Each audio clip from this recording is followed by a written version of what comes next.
कर दे तो फरिश्ते मुझे दोज़ख के हवाले।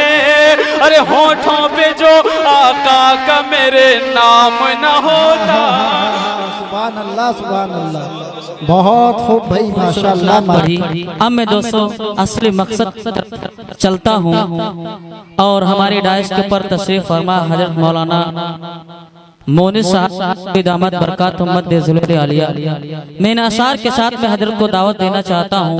और दोस्तों हमारे खुसूसी जो है मुकर्रर हजरत मौलाना अखलाक साहब लखीमपुरी तशरीफ ला चुके हैं। इंशाअल्लाह उनका भी खिताब जो है जल्द ही होगा। मैं अशार के साथ में हजरत को दावत देना चाहता हूँ कि कश्ती का फकत बान फकत खुदा नहीं, कश्ती में बैठने का सलीका भी चाहिए। कश्ती का फकत बान फकत ना खुदा नहीं, कश्ती में बैठने का सलीका भी चाहिए। अदब से आओ, अदब से बैठो, अदब करो, ये अदब की जा है। ये ऐसे वैसे महफिल नहीं है दोस्तों, ये बज में मुस्तफा है।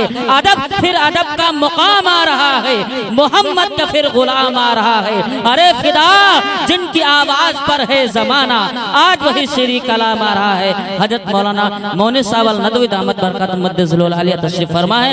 मैं चाहता हूँ कि अपने मवाज़ हसना से हम सामाइन को मलूज़ फरमाएं। बिस्मिल्लाहिर्रहमानिर्रहीम, अल्हम्दुलिल्लाह, अल्हम्दुलिल्लाहि रब्बिल आलमीन, वस्सलातु वस्सलामु अला सय्यिदिल मुरसलीन मुहम्मदिन व आलिहि व अस्हाबिहि अजमाइन, अम्मा बाद।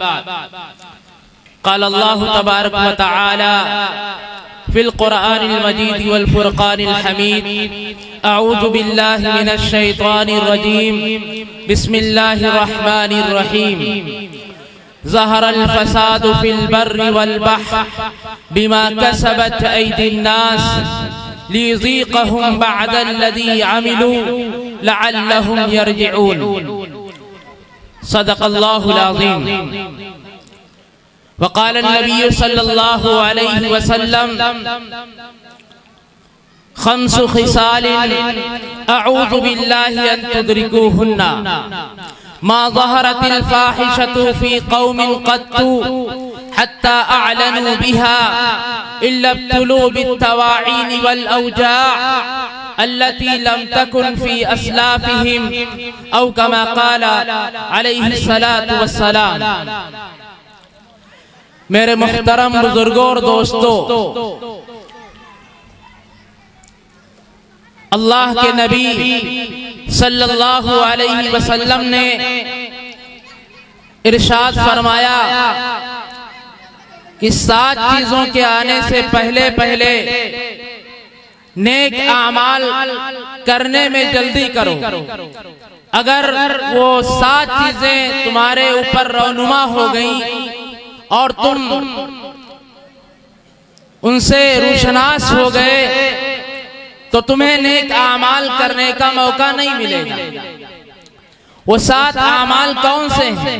अल्लाह के नबी सल्लल्लाहु अलैहि वसल्लम ने फरमाया बादिरू बिल आमाल सबा, कि 7 चीजों के आने से पहले पहले आमाल सालिहा करने में जल्दी करो। नंबर 1, हल तंतज़िरूना इल्ला फ़क़्रम मुनसिया, क्या तुम इंतजार कर रहे हो ऐसे फक्र फाके का जो सब कुछ भुला दे? आदमी को अभी अल्लाह ने माल दिया है, दौलत दी है, सेहत दी है, इन चीजों का सही इस्तेमाल कैसे किया जाए, कैसे अल्लाह को अपने राजी किया जाए, कब्ल इसके कि आप पर ऐसी गुर्बत तारी हो जाए, ऐसी फाका कशी का दौर तुम्हारे ऊपर आ जाए कि तुम्हें अच्छे अमाल करने का मौका न मिले, इससे पहले पहले तुम अमाल सालिहा करने में जल्दी करो। पहली चीज अल्लाह के नबी ने फरमाई, क्योंकि 2 चीजें ऐसी हैं जिनका आदमी बहुत ज्यादा बेजा इस्तेमाल करता है, गलत इस्तेमाल करता है, और फिर सिवाय हसरत और नदामत के कोई चीज उसके काम नहीं आती। अल्लाह के नबी ने फरमाया निअमतानी मक़बूलुन फीहिमा कसीरुम मिनन नास अस्सिहत वल फरा। अल्लाह के नबी ने फरमाया कि 2 नेमतें ऐसी हैं जिसके इस्तेमाल में अक्सर लोग धोखे में पड़े हुए हैं, उसका नाजायज इस्तेमाल करते हैं। एक सेहत है और दूसरी फुर्सत, एक सेहत है और दूसरी फुर्सत है। लोग इसका बहुत ही ज्यादा बेजा इस्तेमाल करते हैं। अल्लाह के नबी ने फरमाया कबल इसके कि तुम्हारे ऊपर ऐसी गुर्बत आए कि तुम कुछ करने के लायक न रहो। अल्लाह के नबी ने एक हदीस पाक के अंदर इरशाद फरमाया कादल फक्रू यकून कुफ्रा, बसा औकात गुर्बत ये कुफ्र का सबब बन जाती है। आदमी अपनी जुबान से ऐसे कलिमात अदा कर देता है कि वो काफिर हो जाता है, इस्लाम के दायरे से खारिज हो जाता है। तो अल्लाह के नबी फरमा रहे हैं कि कबल इसके कि आप पर ऐसी गरीबी आए, ऐसी लाचारी और कल्लाशी आए, तुमको इससे पहले पहले आमाल सालिहा करने में जल्दी करो। दूसरी चीज जो अल्लाह के नबी ने इरशाद फरमाई वो फरमाया हल तंतज़िरून इल्ला फ़क़रम मुनसिया औ ग़िनम मुतग़िया, कबल इसके कि ऐसी मालदारी आए कि तुम्हें सरकश बना दे, अड़ियल बना दे, कारून की तरह। वो कहता था जब उसे कहा जाता कि तुम्हें अल्लाह ने इतना माल दिया है, तुम इस माल को अल्लाह की राह में खर्च करो, तो वो क्या कहता था इन्नमा ऊतीतुहु अला इल्मिन इंदी, ये तो मेरी जहन की पैदाइश है, मेरे कारोबार में महारत की पैदाइश है, मैं अल्लाह के राह में क्यों खर्च करूं। तो अल्लाह ने क्या किया उसके साथ फखसफना बिही व बिदारिहिल अर्ज़ा, अल्लाह ने उसको उसके माल समेत जमीन के अंदर धंसा दिया और क़यामत तक वो धंसता रहे। तो कबल इसके कि आप पर ऐसी मालदारी आए जो आपको सरकश बना दे और आप दायरे इस्लाम से बिल्कुल खारिज हो जाएं, तो इससे पहले पहले आमाल सालिहा करने में जल्दी करो।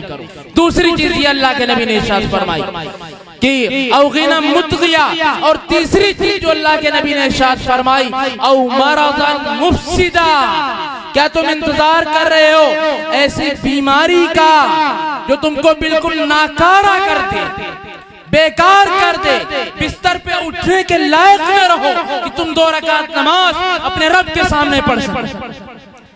आज मस्जिदों के अंदर क्या होता है, क्या देखा जाता है कि बेचारे बड़े बूढ़े फजर की नमाज में सिर्फ पहुंचते हैं और नौजवान तबका सारा मस्जिद के अंदर जो है बिस्तरों पर सोता रहता है और करवटें बदलता रहता है। एक साबिक प्रेसिडेंट थी अमेरिका की जिसका नाम गोल्डा मेयर था, उससे पूछा गया क्या कभी ऐसा दौर आएगा कि इस्लाम मुसलमान यहूदियों पर गालिब आ जाए। आज यहूदी मुट्ठी भर है और सारी दुनिया पर उनका कब्जा है, सारी दुनिया पर उनका कंट्रोल।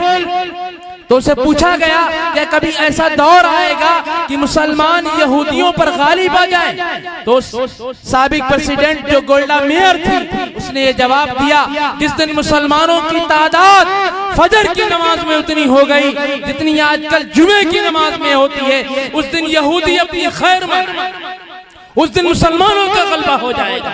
आज हम नमाजों को कज़ा करके अपने बिस्तरों पर करवटें बदलते रहते हैं। मेरे भाइयों, हम नमाजों की पाबंदी करें। तो अल्लाह के नबी ने फरमाया तीसरी चीज कबल इसके कि आप पर ऐसी बीमारी आए जो आपको बिल्कुल नाकारा कर दे, बिस्तर से उठने के लायक न रखे, इससे पहले पहले अल्लाह को राज़ी करो, इससे पहले पहले आमाल सालिहा करने में जल्दी करो।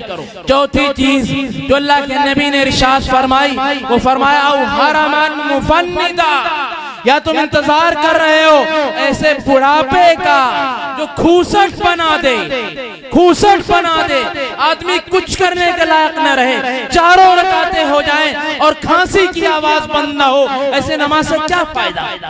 अल्लाह के नबी ने फरमाया क़यामत के दिन अल्लाह ताला अर्श का साया ऐसे नौजवान को अता फरमाएगा जो अल्लाह की इबादत में परवान चढ़ा, जो अल्लाह की इबादत करते हुए परवान चढ़ाओ। ऐसे नौजवान को अल्लाह तबारक व तआला क़यामत के दिन अर्श का साया नसीब फरमाएगा। जवानी का एक सज्दा बुढ़ापे के 70 सज्दों से बेहतर है। तो मेरे भाइयों, कबल इसके कि आप पर ऐसी बीमारी आए कि आपको बिल्कुल नाकारा कर दे, ऐसा बुढ़ापा आए जो आपको बिल्कुल बेकार कर दे, इससे पहले पहले अल्लाह आमाल सालिहा करने में जल्दी करो। ये 4 चीजें हो गई। और 5वीं चीज जो अल्लाह के नबी ने इरशाद फरमाई वो ये औ हरमन मुफन्निदा औ मौतन मुजहिजा, या इंतजार कर रहे हो ऐसी मौत का जो अचानक आ जाए। अल्लाह के नबी सल्लल्लाहु अलैहि वसल्लम अचानक की मौत से पनाह मांगा करते थे। अचानक आने वाली मौत से पनाह मांगा करते थे, कब्ल इसके कि किस वक्त आदमी का क्या हाल हो जाए कोई पता नहीं है। इससे पहले पहले उसको अमाल सालिहा करने में जल्दी करना चाहिए। कहते हैं दिल के अंदर अगर नेकी का इरादा पैदा हो तो उस नेकी को तुरंत कर लेना चाहिए। अगर बुराई का कोई इरादा पैदा हो तो उसमें टाल मटोल करनी चाहिए, लेकिन नेकी का इरादा अगर तुम्हारे अंदर पैदा हो रहा है तो उसको करने में जल्दी करना चाहिए।